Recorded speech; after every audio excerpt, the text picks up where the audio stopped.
አሰላሙ አለይኩም ወራህመቱላሂ ወበረካቱሁ። ውድ የተከበራችሁና የተወደዳችሁ የቻናላችን ቤተሰቦች እንደምትከታተሉ ያላችሁበት የዓለም ዳርቻ ሰላማችሁ ለዚህ ተረፍርሽ ይበልኝ።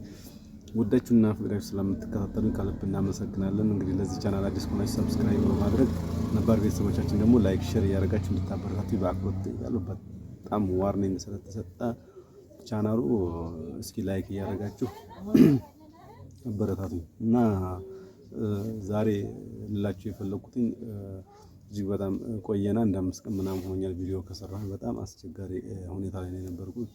ኢትዮጵያ በጣም ኑሮ እንደ እንትን እያሻቀበ ነው የሚገኘው። ነገሮች በቃ እዛው ላይ እየተደራረቡ ነው የሚሆነው የሆነ ያለው ማለት ነው። እና ክቡራን ቤተሰቦች አሁን ልነግራችሁ የፈለኩት ነገር እንግዲህ ምንድነው፣ ልብ ብላችሁ አድምጡኝ። አሁን ላይ እጅግ በጣም የገንዘብ ዋጋም እያጣ ገንዘባችን ዋጋ እያጣ ነገሮች ደግሞ እቃዎች ማቴሪያሎች ከፍ እያሉ ነው ያሉት። እንግዲህ ሸቀጣ ሸቀጥ ለምሳሌ የዛሬ 2 ዓመት በ150 ሺህ በ200 ሺህ ይከፈት የነበረው አሁን ላይ 300 ሺህ ከዛ በላይ ምናምን ነው እየጠየቀ ያለው።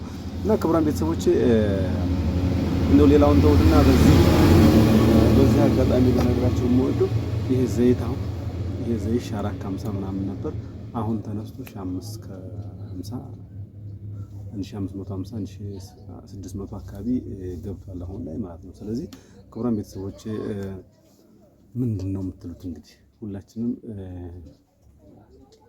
ኑሮ ከበደ ብንል ምንም ትርጉም የለውም። ነገር ግን የከበደበት ትልቁ ነገር ምንድነው? የሥራ ሁኔታ ለመኖር ነው። ስራ መጥፋት ነው። በዛ ላይ ደግሞ የመንግስት ሰራተኛ ደሞዝ ተጨማሪ ሲባል እንደው የትየሌለ ነው አስቀድመው የሚጨምሩት እቃውን ሁላ ማለት ነው። እና ክቡራን ቤተሰቦቼ ሁላችሁም አገር እንዲረጋጋ ሰላም ፈጥረን ሰርተን እንድንኖር ነው ዱዓ ማድረግ ያለብን። ሁላችንም በየቦታው አሁን በየአቅጣጫው አደጋ ተከሰተ ነው የሚባለው፣ በየአቅጣጫው ጦርነት ነው የሚባለው፣ በየአቅጣጫው መኪና አደጋ ነው የሚባለው፣ በየአቅጣጫው ሞት ነው የሚባለው። እንግዲህ ምን እንደሚሻል እኔ አላውቀውም ወላሂ ለአዚም መምላችሁ። እና ክቡራን ቤተሰቦች በዚህ አጋጣሚ ለነገራችሁ የምወደው ሶፊም አመመኝ እያለች ነው። እሷንም ዱዓ አድርጉላት። ጤና አላገኘችም። በጣም አሞኛል ነው የምትለው፣ የውስጥ ስሜት ይሰማኛል ነው የምትለው። ስለዚህ ለእሷም ዱዓ እንድታደርጉላት ነው በዚህ አጋጣሚ የምጠይቃችሁ። ሁላችሁም ዱዓ እንድታደርጉ ነው የምጠይቀው። እና ክቡራን ቤተሰቦች ከላይ ያለውም ነጋዴ የዋጋ ጭማሪውን በጣም እያናረው ነው።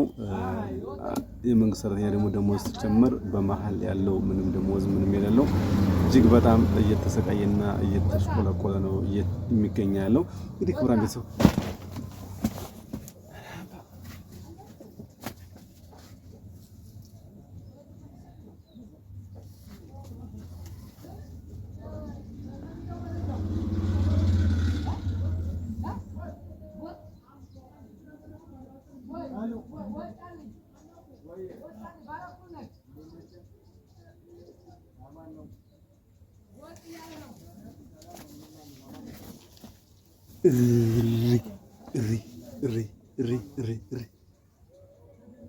እንደው ፈጣሪ ቅንስ ሰው አልተጎዳም እንጂ እንዴት ነው አንተ ክርብት ያለችው ባንዴ እንትና አሊላ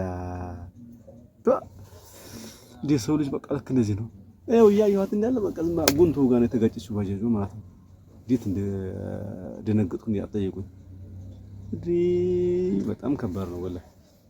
በቃ እንደዚህ ነው የሰው ልጅ በቃ እንደው ጭርም ምን ያለችው አሁን እናንተ በኋላ ነው እንደገና እናንተ መኖራችሁን ጀግ ያደረኩ ማለት ነው። እና በጣም ከባድ ነው። እንደው አልሐምዱሊላህ ነው አልሐምዱሊላህ ነው አልሐምዱሊላህ። ለምን ኑሮ ተወደደ ኑሮ እንደዚህ ሆነ ምናምን ማለት ምንም ትርጉም የለውም፣ ዋጋ የለውም። ነገር ግን እንደው ባለን ነገር እየተጠቀምን ብንኖር የተሻለ ነው የሚሆነው። እኔ በጣም ነው አሁን የደነገጥኩት አሁን ላይ ማለት ነው። አላህ ሊፈትነን ወይም ደግሞ ሊጀርበኝ ነው እንደዚህ ያልኩት። እኔ እኮ በጣም ብድግ ብዬ ነው እንዳለ ሄድኩት የታች ከሆነ ማለት ነው። እና በጣም ነው የሚያሳዝነው። ሁላችንም እንግዲህ ለጤናችን ለጤናችን ለሰላማችን ዱዓ ነው የምናደርገው። ነገር ግን ለስራ ለዚህ ምናምን መጨነቅ የለብንም። ሁሉም ነገር በመርፌ ቀዳዳ መግባት ይችላል፣ ሁሉም ነገር ማለት። ስለዚህ ሁላችንም ዱዓ ማድረግ ይጠበቅብናል። እያንዳንዷን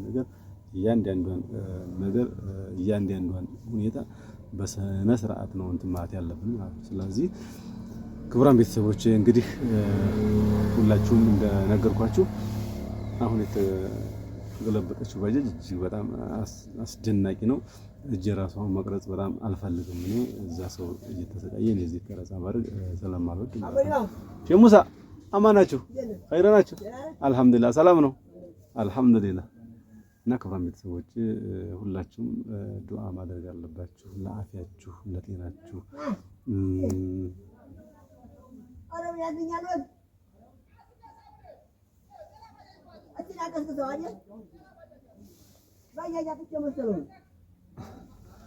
እና አስቸጋሪ ነው። ሁላችሁም የኑሮ ውድነት ኑሮ እንደዚህ ሆኗል ብትሉ እንዳሰሙ ዋናው ጤና ነው። ሰርቶ ማደር በቃ የኛ ተሰጧችን ስለሆነ ሰርተን ማደር ግድ ነው። በቃ እንሰራለን እንኖራለን። ምንም አይነት ነገር የሚያስጨንቃችሁ ነገር የለም። እያንዳንዱ ነገር አሁን እዚህ ያለው ነገር ሁሉም ነገር ጨምሯል።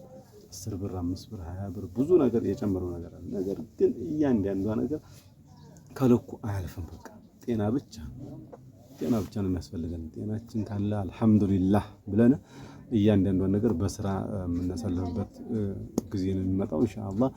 እያንዳንዷን ነገር ሳናተርፍ ወይም ደግሞ ሳንሸጥ ሳንጠቀም የምንሸጠው ነገር የለም። ሁሉም ነገር እንደምታዩት ይሄ ዘይት 1450 ሽጫለሁ፣ 1440 ሽጫለሁ፣ 1500 ሽጫለሁ፣ 1550 አሁን እየሸጥኩ እገኛለሁ።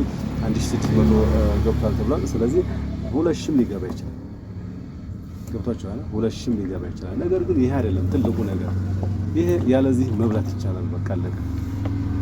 ያለዚህ መብላት ይቻላል፣ ያለ ዘይት ማለት ነው። ግን ይሄ አይደለም ትልቁ ነገር። በቃ አፊያችን ይኑር። አፊያ ካለን በሰላም እንኖራለን። አፊያ ካለን ሰላም ካለን ምንም ውሃ ጠጥተን ራሱ ልንኖር ይችላል። አያስጨንቀንም ሌላው ነገር ማለት ነው። ሁላችሁም አሁን ለራሳችሁ ለቤተሰቦቻችሁ ዱዓ ማድረግ አለባችሁ። ለኔም ለሶፊያም ለሂራየም ዱዓ አድርጉልን። ሁላችንም እንግዲህ ክቡራን ቤተሰቦች ሁላችሁም ለምትሰጡኝ አስተያየትና ኮሜንት አመሰግናለሁ ከልብ። እይታውንም እንድጨምሩልን ነው በአክብሮት የምጠይቀው። እይታው መጨመር አለበት ግድ ነው። ይሄ ላይኩ መጨመር አለበት ግድ ነው። ለምን? ይሄ ካልሆነ ዋጋ ስለሌለው ማለት ነው። ከዛ ውጪ ግን እያንዳንዷን ነገር በጧት በማታ እየተገናኘን ኮሚኒኬት የምናደርግ ነው የሚሆነው።